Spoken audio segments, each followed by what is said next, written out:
Nakasurvive din ang isa. Naka-5 pa si pare. Alright, let's go. Okay, barefoot running. Day 205 with paring wax. Na-delay kami kahapon, pero ngayon, sumipin na kami. Pag umulan man, safety na. Dapat safe. Day ano na pare, 7 6 kahapon, nauna naman.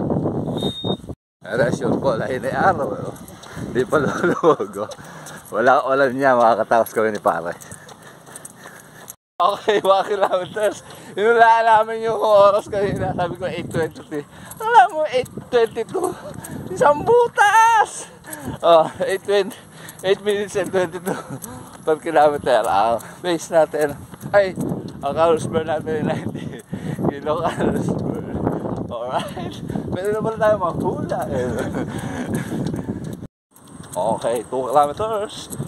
Ang pace natin ay 8 minutes and 54 seconds.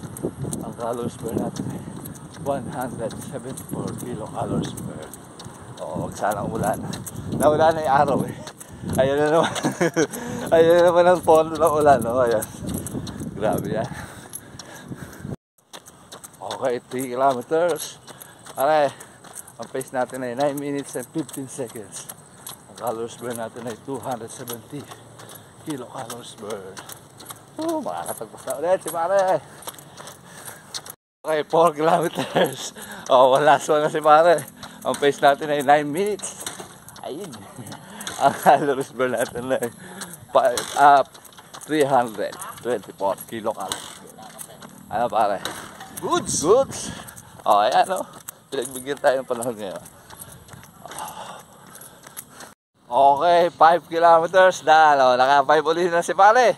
Day 7 ba? Day 7 basta gano'n. Ang oras natin ay 45 minutes. Ang pace natin overall is 9 minutes and 2 seconds. Ang calories burn natin ay 451 kilocalories burn. Paring wax. Ayun na, simula. Simula na ano yan. Pagmamamaw na yan. Hindi, ayun na yung base pare kasi. Pagka nakuha na natin yung base na yan, yung speed madali na yan. Pagka naitaguin natin 5 na yan, yun na yung pinaka base natin.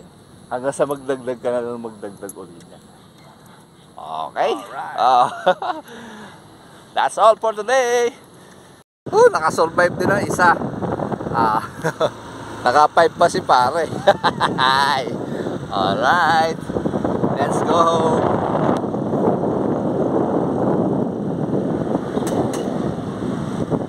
Mapakabait ng mga gwardiya dito. Sir, thank you very much. Thank you.